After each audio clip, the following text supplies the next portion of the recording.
Kode Radio International nangoyɗon diga Abuja lamorde lesdi Nigeria. Assalamu alaikum bandiraɓe fulɓe, barkamen be wakkatire nde, barkamen be fattugo nder taskaram jamdi hande. Kode Radio ɗo wadda non taskaramji diga jamdi 8 yanugo jamdi 8 reta wakkati Nigeria, Nijar, Kamaru e Chadi. Min Muhammad Abubakar Bokos foɗan tolla bangal taskaram jamdi hande. Nder taskaram jamdi hande wodi taskaram wazu dina, amma ko ɗon ha mi waton Ibrahim Iromo Daki an ko joɗi fassetir habaruji hande.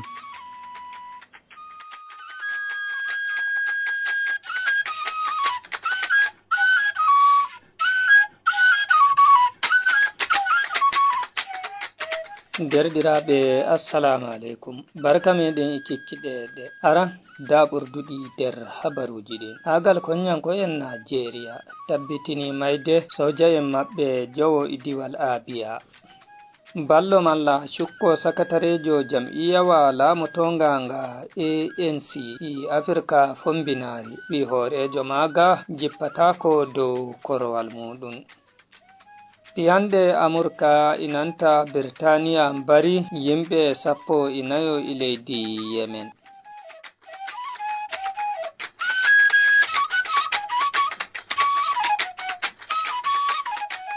Joni sai mo'itinon jonde gam nanki no duniyaru ndun nyalliri. Agal konyanko'en malla soja en Nigeria tabbitini barol konyanko'en maɓɓe jowo idiwal Abia nder andinore nde mbolwanowo tina agal konyanko'en Nigeria ɓen Edward Buba wurtini wi wadduki jonini wala wongal dental burtoyingal hocci teddenga barol konyanko'en ɓen seni soja en Nigeria ɓen tumi bonyanko'en IPOB barol konyanko'en maɓɓe ɓen. Agal konyanko'en Nigeria andini wigo ɓe keɓi nasara barol wakkiɓe malfe 124 inangoki 151 to nder ha rokkoɓe wakkiɓe malfe malla sata gikku'en ɓen bayanuji sirri ewniraɓe informa del lewru ndu'u jowa ɓabru ndugonanɗen. Nden bo soja en ɓen wi'i heɓi jabtoki yimɓe 153 wujjaɓe ɓe wujjoɓe yimɓe tefa jobdi wujji. To toni on woyto habaruji ɗi ɗo warana on iga Kode Radio International Abuja lamorgo leydi Nigeria. On mbawai tokkuki habaruji amin ha Facebook Kode Radio e channel YouTube amin Kode TV. Nonnon on mbawai ɗaɓɓon min dow Telegram www.t.me/Kode Radio e Radio Garden. Ballo malla cukko sakatarejo jam'iyawa lamotonga nga ANC nga leydi Afrika fombinari no nyula mokonyane wi'i ardiɗo leydi ndin Cyril Ramaphosa jippatako dow darnde ardiɗo jam'iyawa ngan fu i do'ere nde jam'iyawa ngan heɓi nder cuɓon dogginagol i leydi ndin. Ms Mokonyane on haalika wakkatire ko o haali data e ɗaɓɓoɓe habaruji i wuro Johannesburg lamorde leydi Afrika fombinari ndin ɓawo wattan cuɓi kolli jam'iyawa ngan heɓi do'ere maunde. Suudu telebijin leydi Yemen ha bange Husi haali wiide yimɓe 14 mbara ko ɓuri 30 heɓi kuzanɗe ɓawo piyanɗe malla kippe piroje konu Amerika inanta Birtaniya jari nder leydi ndin. Jabiru rokkuki umrore ndu konyanko'en Amerika tabbitini yaruki piyanɗe ɗen to ɓe mbi kippe ɗen ɗum ɗe watitaki dow konoɓe Husi en jaroɓe kippe dow lanaje ndiyam dow mayo Maliya. gila wakkatire ko Isra'ila makki Gaza e konu Hussein fuɗɗi yaruki kipe dow lanaje ndiyam lesɗe hirnange e leyɗe wamboɓe ɓawo Isra'ila ngam holluki wambuki ɓawo maɓe yaki Palestinu'en to leydi Amerika e kawtal koppi e leydi Birtaniya fuɗɗi yaruki kippe dow Hussein ɓen. Kerol habaruji amin wonɗon ɗi jemmare nde dow darnde surguɗoyan e moɗon Muhammad Abubakar Bokos sey injiniyajo amin mo jemmare nde Ayuba Lamiɗo Munyal. Min Ibrahim Romodake janguɗo habaruji ɗin passiri ɗi mbi'ami on wonde e taskaramji amin luttuɗi pinen jam.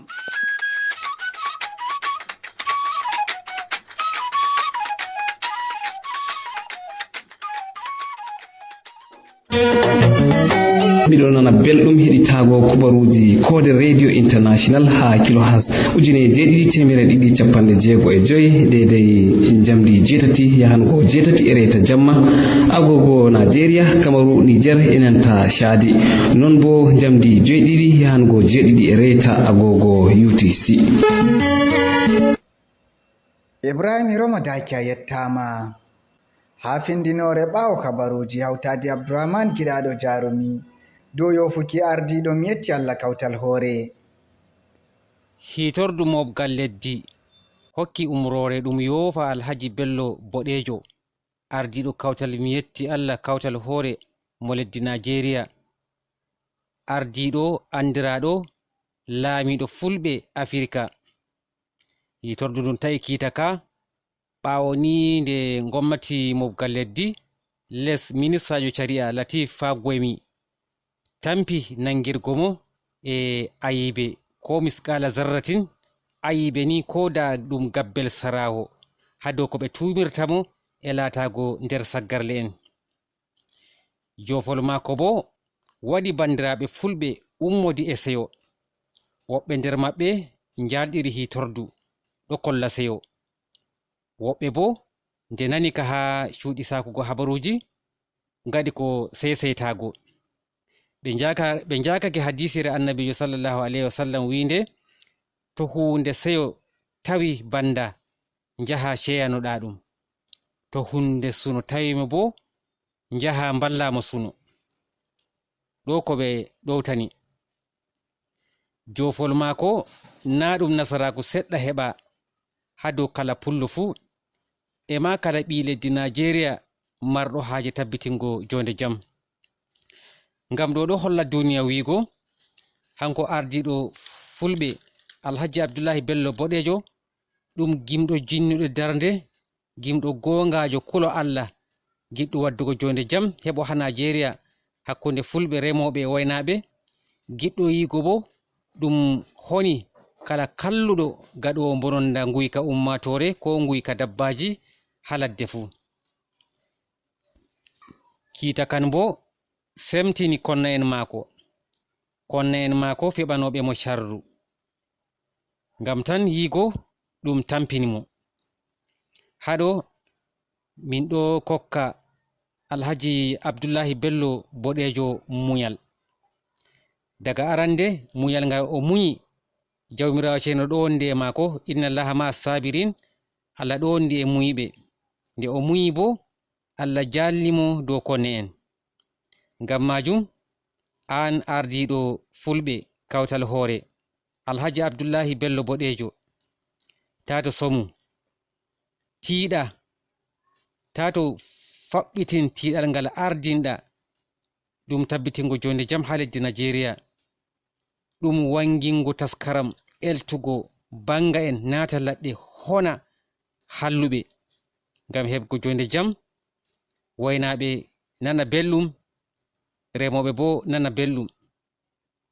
ɗo bo hanjum tabbitinta jonde jam ko taadiɓe gommati kabdi duuɓi e duuɓi tampi magugo. Abdourahmane giɗaɗo jarumi a yettama. ummatore ha diwal Adama wangini ra'ayuji maɓɓe dow hewtuki ardiɗo lesdi Nigeria dow korowal laamu ha awwal bo hawtanimi rahoto diga diwal Adamawa.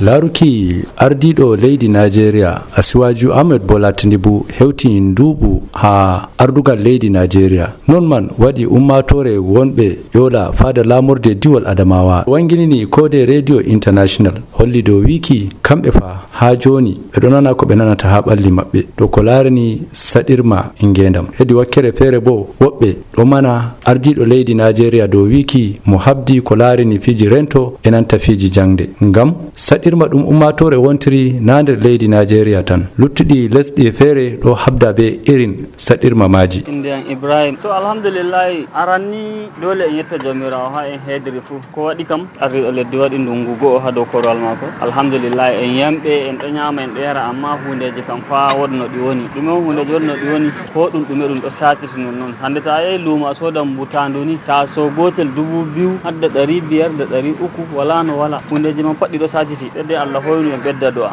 kai min kañum ay ummatoro jom wadde sai dai tsadar rayo har je wani shinkafa 2200 ana sa wahala shine kawai inde am Isa Bello Bobo to fo ma won kan gonga wala ko waddi gan wala ko min fami boddum wader leddi do seni yimɓe hoti ɓawo sosai na bano yimɓe tammata min ɗo tamma ɗo min tawa Tinubu laamu mako hawtata be laamu je ko sali feere je Buhari ɗo je ko sali ɓawo ɗo amma bo mi wari min tawi kuje me na bonni salary yimɓe ma yottata ko ɗume heɓa sonnata goɗɗo 25 kg of back je marori to jotta yimɓe ɗo yara bonne sosai ɓuri sambe. Indian Suleiman ɗan joɗi nder jimeta Harunde Baɗu ɓeddare je min heɓi ni salata hunde je yimɓe yeccata ɓe heɓi yomande je ɓe tokkata Nigeria je o wari o tawi ha Nigeria to har bolde ɗo gonga on ɓe heɓi yomande je ɓe tokkata Nigeria alhamdulillah ɗo ma ñamugo yeeso laddi on nda ɓeddare je ɗiɗore bo ɓe heɓi jonde jaam ha pellere feere yimɓe feere bo je jaraba ɗan tokka ɓe ɓe hunde ɗo irin haala kinafas ɗo kanjum ma bo nda ɓe ɗan haɓa be majum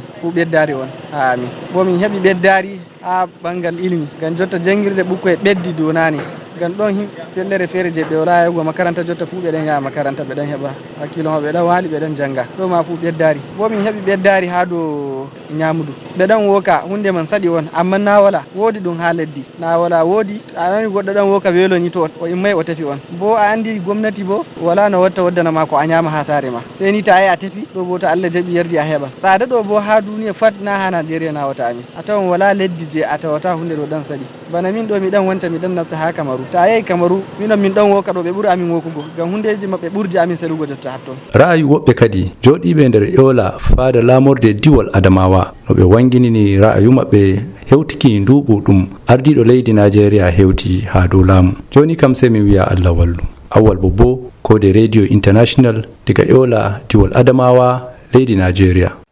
Awwal Bobo a yettama on mbawai heɗitago taskaramji Kode Radio International dow matotiral internet www.koderadio.net ko Radio Garden. Nda rahoto hawtade Umar Aliyu. Prime Minister jo Ingila ɓoyemajo Tony Blair waddi ngilla ha saare laamu lesdi Nigeria wato Aso Rock. O waɗi gidal sirru be ardiɗo lesdi Nigeria Bola Ahmed Tinubu. Tony Blair laati Prime Minister jo Ingila yande ɗiɗabre lewru Mei hitande 1997 wakkatire nden bo o ɗo mari duuɓi 43 ha yaake o jippi dow korowal Prime Minister ko Ingila yande 27 lewru June hitande 2007. ɓaawo jippuki maako dow korowal Prime Minister ku lesdi Ingila, Tony Blair laati ardiɗo dental Tony Blair Institute for Global Change iga hitande 2016 ha warugo jotta. Tony Blair Foundation ɗo hokka wallinde hedi wallitigo gomnatiji iga mobgal lesdi be gomnatiji diwe hawtade be hukumaji pamari hedi fannu sattingo ɗotanki didaɗi be shanu famral hakkunde ummatore ferotirinde bo joɗinde ha nokkure woore ngam dalila waddugo jonde jam be de'ende nder ummatore. Wala ko ummatore woyla lesdi Nigeria ɓurata numtirgo Tony Blair bila hawtugo hoore be George Bush ngam hippuki lesdi Iraki. iga saare laamu lesdi Nigeria Umar Aliyu Kode Radio International be TV. Umar Aliyu a yettama. Nda taskaram wazu dina waranay on hawtade modibbo Abubakar Hamma Adama Jada. Assalamu alaikum wa rahmatullahi ta'ala wa barakatuhu. Sakiraɓe bandiraɓe on fu miɗo silmina dow on be silminago ngo islama, miɗo hofna on be kofgol ceningol ngol himɓe aljanna. Miɗo yelana en pat khairuji ɗuɗɗi daga jamirawo rabbul izzati wal jalali. Alhamdulillahi en getti jamirawo ɗum hande jumɓare ñalawmare wamde teddunde tilimde ha islama, nde annabijo men sallallahu alaihi wasallam volwi daraja mare be teddugo mare ha wato hadise muɗum. Jamirawo rabbul izzati wal jalali waddi haala mare ha alqur'ani deftere seninde o hokkende surawol guda hangol wiyete suratul jumu'ati. Allah lamiɗo rabbul izzati wal jalali o yecci ko handi ɓi adama waɗa ha ñalawmare jumɓare ɗo, daga fuɗugo nange ha mutugo nange, ko handi dede ɓi adama waɗa luncita fu o wolwi ɗum ha nder surawol ɗo. Nden annabijo men sallallahu alaihi wasallam wolwi ha hadisol ko handi ɓi adama waɗa fu ha nder ñalawmare jumɓare ɗo, dedei daga wato fuɗɗo alamisa jemma jumɓare ha wara nange jumɓare ma ha jumɓare jemma asawe pat ɓurnaɗo takle wolwi ɗum ha hadise ngam tilmugo majum e daraja majum. To kanjum woni ko wajibi dow meɗen en daro en hakkilana ɗum en huwa ɗum en heɓa hayru duniyaru be lahira. Ɗo nder majum ni en dara en hakkilana julugo farilla. Allah umri en farilla jumɓare hande, ya allazina amanu zanu jali salati min yawmil jumati fas'aw ila zikrillahi. En giwa en ɓorna limse men boɗɗe, en fawno, en gaɗa urdi, en jahi lawa bo julurde. To en jahi bo en naafa, to en naafi to en tawi modibbo ɗo waso en keɗita waso.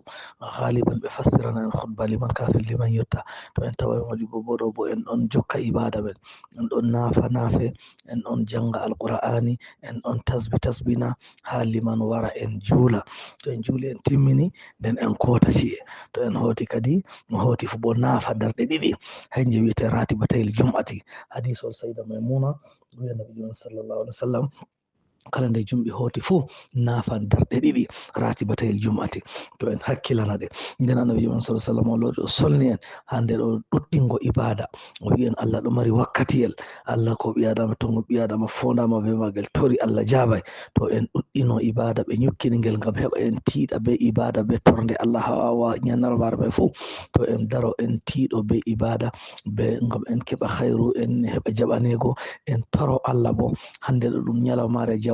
To nde sali se asawere metore mo Allah hokki jamu e jutal balle, ngam majum en daro en toro Allah hajeji men fuu. Allah on ɗo oɗo mari wato o yiɗi bo torego. Enen ɗo Allah en torata, na en toran jeyaɓe Allah, en tora Allah, Allah hokka en. Allah oɗon mari o yiɗi torego, mo toratamo Allah yiɗa ɗum. To ko moye torata Allah ɗo torata himɓe Allah wanyamo, Allah yiɗamo, Allah hokkatamo, ɓiɓɓe adama en wanyamo. Kanjum waɗi annabijo sallallahu alaihi wasallam o yecci en ha hadisol o wi ishad ani dunya yuhibbukallah wasat fima aidi nasi yuhibbukan nasu. O wi fiitun wañi duniyaru Allah yiɗe, ngam duniyaru na ko ɗume ha Allah. Bana en tawi ha hadisol to duniyaru heƴino wilowo cufu ha Allah da kefero heɓa yarande ndiyam. To nden annabi on sallallahu alaihi wasallam o wi fiitun koni e juuɗe himɓe wato himɓe bo yiɗe, ngam ɓiɓɓe adama yiɗa torego. Ko goɗɗo mara jawdi ba iri nde Qaruna, ko o mara shalaje baɗe iri mazatil imadi, saare may ko nde ñiɓira bano en tawi modi bo tafsiru nde ɓe tindini mo aljanna o wi o ñiɓan bamare duuɓi 100 muhandisina mimariyin ɓe building engineers be architecture ɓe ɗo ñiɓa nde. Ɓe ñiɓi nde ɓe timmini ɓe waddani mo lakile mare, ɓe waddanimo lakile mare ɓe timmini o ƴumman o nasta nde. Kangeri e shardi e lulu'uri e yaɓuturi e zabarjuduri ɓe waɗanimo vila makolo, o wari o nastan nden Allah halki ɓe ɗo. To ko ɓi adama mara shalaje bamai o mara jawdi baɗume amma wato o yiɗa torego, to a tori mo ni ɓernde metti. To kanjum on Allah yecci en, annabijo Allah yecci en, en gurta hala ɓiɓɓe adama en tiita Allah takɗo ɓiɓɓe adama en toramo o hokka en. To hande jumɓare ɗum ñalawmare nde o jabata do'a en toramo hajeji men fuu, o reena en kala bala'o be masiboji saɗirmaji ɗo ɓamtaɗi wato kokke ɗo wadda ndiyam feesa en ndema en jaynita o hoynana en gurdam meɗen. saɗirmaji ɗo fuu ɗum zunubaji men, aybeji men ɗuuɗi, gedde men ɗuuɗi on jomirawo yangitiri en soyde warugo ndiyam ɗo.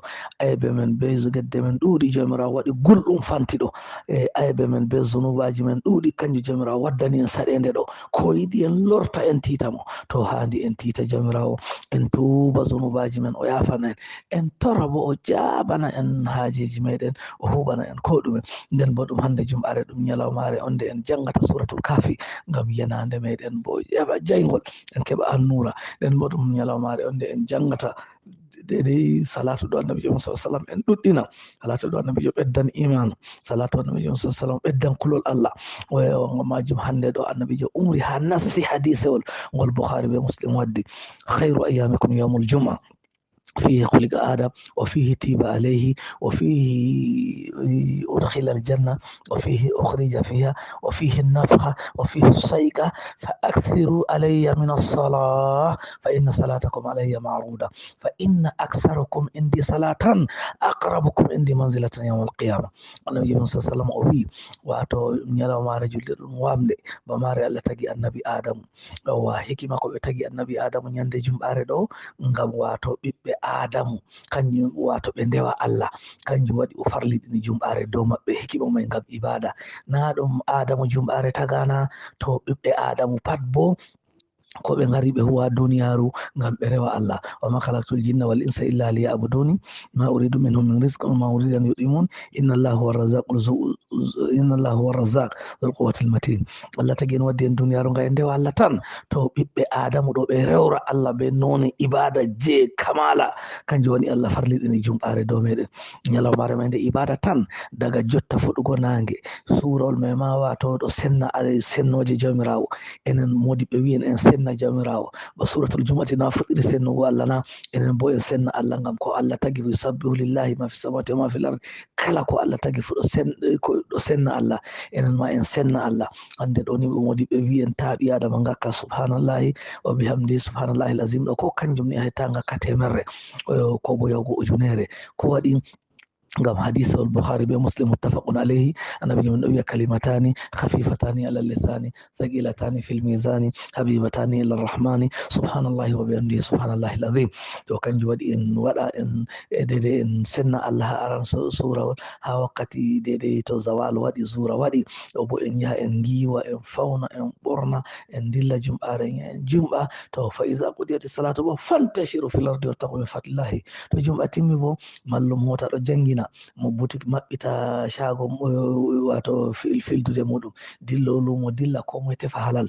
en tawi ha nder defte hadise modi ɓe wi en Allah on hokki izini ko moye wurta tefa halal nyande jumɓare ɓawo jippugo jumɓa. kala mo filata nyande jumɓare ɓawo jumɓa fu o heɓan riba ko durowo ɗum heɓan barka, ko lumo ko moto ko mota ko wato shago ko kala none filugo a hebrata kasbul halali ngam a hebra halal a sudda hoore ma asiri fu to a waɗi ɗum yande jum'are ɗo ɗum barkiɗay.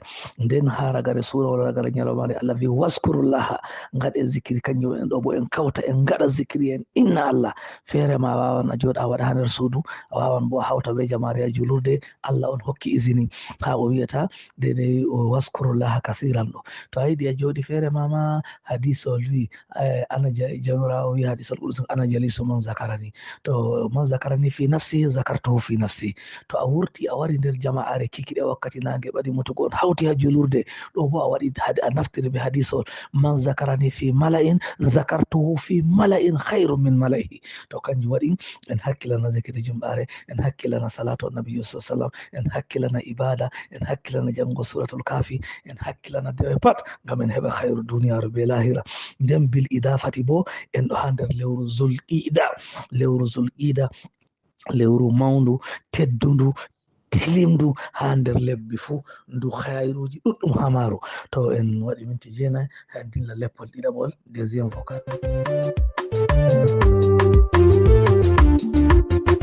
keɗite kode radio international ngam nango kubaruji belɗi e taskaramji feere ngam ta on daɗe.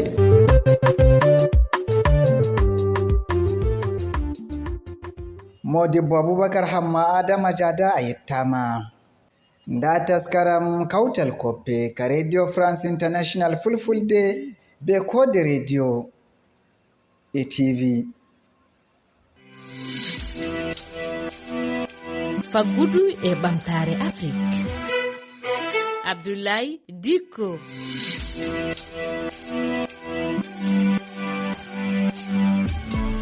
tedduɓe heeɗiɓe RFI fulfulde onon e jaam, on calminama, on jettama kala hen ɗo mbawɗon tawede e heɗade o wakkati nde yeftere faggudu e ɓamtare Afrique.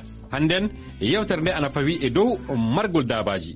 I dabaji mareteɗi, marol tawangol ana woodi, marol kesol du ana woodi, wiyete francire élevage moderne. En jewtiran e yoga e wonuɓe e ngol marol ɗo Sénégal e leydi Mali. Ni woni yewtere nde, bisimilla mon.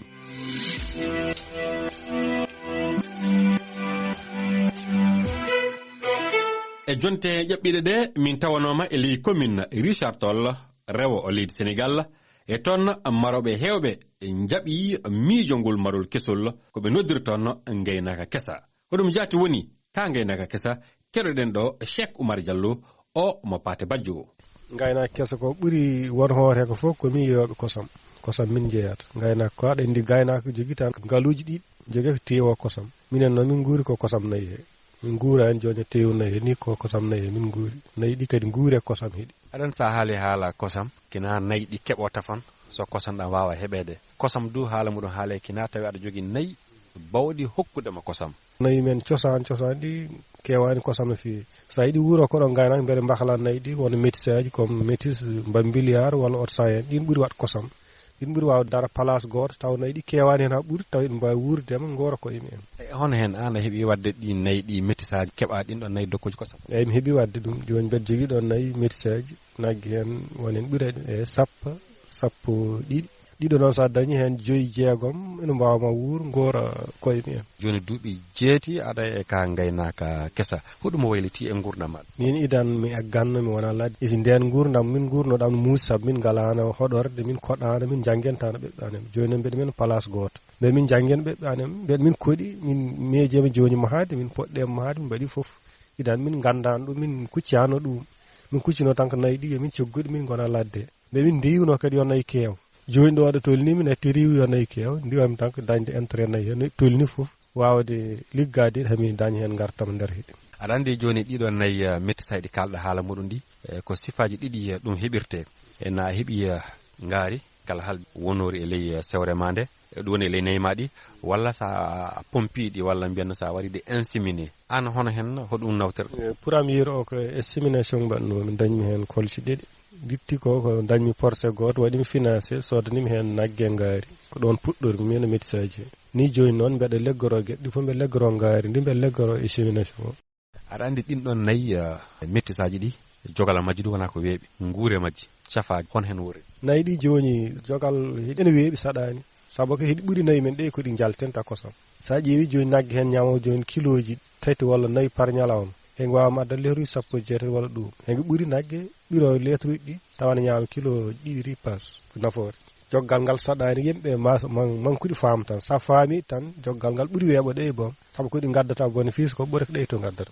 No ko ɗi ñamata ko eɗi joɓa ɗum. Ɗi joɓa ɗum ha ɗi joɓana koye hiɗi ñammen koye hiɗi han daña hen. E safare ndene ko hiɗi cafrata koye hiɗi. Jogui witirne ruji gareɗe ɗo cafra kala ko kimmi hen probléme ɓe jokkodir ɗo lettre uji versé min nodda witirne ruji men ɗi gara ƴeewa fof ko kosam e yaltata. A yaari hen yeeso kala ko jiiɗa ɗo o galle way ko nayyi ɗi jibi ɗum sa ƴeewi yitere ma nayyi ɗi kewani ici ko tawɗa ɗo ko fof ɗi jibini ɗum ko jiiɗa ɗon mahaki ɗi jiiɗa noon hoɗaka heeɗi fof ko kosam ɗi yalti. A jarama Diallo joni accu mi ɓatto o pullo debbo Ramata Ba mi jowtima onon fulɓe rewɓe ɓe o usine ko fuɗɗi warde ɗo ɓama kosam ɗam ko wayliti e gurdam mom. Ene wayli gurdam amen usti tampere amen dal saabu idan min gonno ko ladde he tan mbeɗa min dogo min gaynanno toon ko ladde he so min garti kadi kosam ɗam kadi ko ladde he min jeeyat ɗam isi joni noon gaynaka ko wora tan place goto kosam ɗam min jeeyat ɗam ko place goto min natti tampude.